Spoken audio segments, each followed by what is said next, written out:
পূর্ব বর্ধমান জেলার অন্যতম গুরুত্বপূর্ণ রেল জংশন কাটোয়ায় সিগন্যালের যান্ত্রিক ত্রুটির জেরে মঙ্গলবার সকাল থেকে ব্যাপকভাবে ব্যাহত হয়েছে ট্রেন চলাচল। বিষয়টি শুধু কাটোয়া বর্ধমান শাখাতেই সীমাবদ্ধ ছিল না, বরং কাটোয়া জংশন থেকে ছেড়ে যাওয়া প্রায় সমস্ত গুরুত্বপূর্ণ রুটে এই প্রভাব পড়ে। রেল সূত্রে জানা গিয়েছে, কাটোয়া জংশন স্টেশনের 7 নম্বর প্ল্যাটফর্ম সংলগ্ন সিগন্যালের জয়েন্ট বক্সে যান্ত্রিক ত্রুটির কারণেই এই বিপর্যয় ঘটে। এর জেরে কাটোয়া বর্ধমান, কাটোয়া আহমদপুর, কাটোয়া আজিমগঞ্জ এবং কাটোয়া ব্যান্ডেল রুটে ট্রেন চলাচল মারাত্মকভাবে ব্যাহত হয়। একাধিক ট্রেন দেরিতে চলে, আবার কিছু ট্রেন মাঝপথে দাঁড়িয়ে পড়ে বা বাতিল হয় বলে অভিযোগ যাত্রীদের। কাটোয়া জংশন পূর্ব বর্ধমান ও আশপাশের একাধিক জেলার জন্য একটি গুরুত্বপূর্ণ রেল যোগাযোগ কেন্দ্র।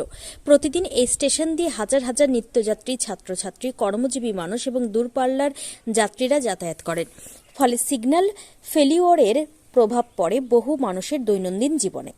দীর্ঘক্ষণ প্ল্যাটফর্মে দাঁড়িয়ে ট্রেনের অপেক্ষা করতে দেখা যায় যাত্রীদের, যার ফলে ক্ষোভ ও অসন্তোষ ছড়িয়ে পড়ে। রেলওয়ে কর্তৃপক্ষের তরফে জানানো হয়েছে, সমস্যার কথা জানা মাত্রই মেরামতির কাজ শুরু করা হয়। ধীরে ধীরে পরিস্থিতি নিয়ন্ত্রণে আনার চেষ্টা চলছে। তবে ট্রেন চলাচল সম্পূর্ণ স্বাভাবিক হতে কত সময় লাগবে সে বিষয়ে এখনও নিশ্চিত করে কিছু বলা সম্ভব হয়নি। এই ঘটনার জেরে ফের একবার কাটোয়ার মতো গুরুত্বপূর্ণ জংশন স্টেশনে সিগন্যাল ও রেল পরিকাঠামো রক্ষণাবেক্ষণ ব্যবস্থা নিয়ে প্রশ্ন উঠেছে। যাত্রীদের দাবি, এমন গুরুত্বপূর্ণ স্টেশনে প্রযুক্তিগত ত্রুটি হলে তার দ্রুত এবং স্থায়ী সমাধান জরুরি, নচেত বারবার এই ধরনের বিপর্যয়ে সাধারণ মানুষকে চরম ভোগান্তির শিকার হতে হবে। কাটোয়া থেকে শঙ্কু কর্মকারের report, crime press Bengal news. কোথায় যাবেন আপনারা? বর্ধমান। এখানে দাঁড়িয়ে আছি কারণ ট্রেনের তো প্রবলেম না, ট্রেন আসছে না, টেকনিক্যাল প্রবলেম না কি বলছে। এবার আমরা তো সঠিক জানি না কি হচ্ছে, কিছু ভালোভাবে জানতেও পারিনি স্টেশনের মারফত। তা এখন বলছে যে নাকি ট্রেনটা ঢুকছে। হ্যাঁ, কখন থেকে দাঁড়িয়ে? আমরা ওই যে ধরুন 8:20 এরকম থেকে। হ্যাঁ, তারপর থেকে এখন পর্যন্ত ট্রেন নেই। হ্যাঁ, কোথায় যাবেন? যাবো বর্ধমানের বিমসে, মানে এর অপারেশন হয়েছে, প্যানেল কর্ডের ভিতরে টিউমার ছিল, সেই টিউমার অপারেশন হওয়ার পর আজকে সেলাই কাটার দিন, ডাক্তারকে নাম লিখিয়েছি। এদিকে আমি 12টার সময় মানে আমার অ্যাটেন্ডেন্স ছিল, এখন যাওয়ার কোনো ব্যবস্থা বুঝতে পারছেন না কি হবে? না না, সঠিক বুঝতে পারছি না। কি নাম আপনার? আমার নাম গজানন বৈরাগ্য।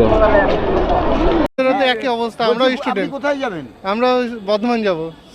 কতক্ষণ দাঁড়িয়ে আছেন? সেই সকাল থেকে দাঁড়িয়ে আছি, 8টা থেকে। রেল কর্তৃপক্ষ কিছু জানিয়েছে? কিছুই জানাচ্ছে না, কোনো রকম আপডেটও নেই। যাচ্ছি টিকিট কাউন্টারে, কিছুই বলছে না। একটা কিছু তো বলবে, আপডেট দেবে। অসুবিধার মধ্যে পড়েছে, বহুত অসুবিধা। আমাদের তো ভেরিফিকেশন আছে। কৃষ্ণপ্রিয় ঘোষ। অসুবিধা হচ্ছে, এখানে ট্রেনের টাইম ছিল হচ্ছে 8:50, সেই ট্রেন হচ্ছে এখনও ঢোকেনি। ইনফ্যাক্ট হচ্ছে এখানকার স্টাফেরা বা হচ্ছে রেল কর্তৃপক্ষ কোনো কিছু আপডেট দিচ্ছে না যে ট্রেনটা আদৌ আসবে, আসার পর ছাড়বে কিনা, কোনো আপডেট নেই। আর আমরা হচ্ছে, আমাদের হচ্ছে সিএচওর হচ্ছে ভেরিফিকেশন আছে আজকে ডেট, ঠিক আছে? তো আমরা হয়তো টাইমলি পৌঁছাতেও পারবো না, আমাদের ভেরিফিকেশনটাও হবে না। তা এর হচ্ছে দায়ভারটা কে নেবে, আমি এটা জানতে চাই। ওরা তো কিছুই বলতে পারছে না। ইনফ্যাক্ট আমরা গেছিলাম ওখানে, স্টাফেদের কাছে কোনো রকম কোনো আপডেট নেই। আপডেটই নেই, এত বড় একটা স্টেশনে। এটা তো জংশন একটা, ওনাদের কাছে তো আপডেট থাকার তো কথা। এতগুলো পাবলিক হচ্ছে এখানে হ্যারাসমেন্ট হচ্ছে। আমার নাম হচ্ছে আফ্রিদা খাতুন, বাড়ি হচ্ছে সালার। সোনা ও রূপার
Enterprise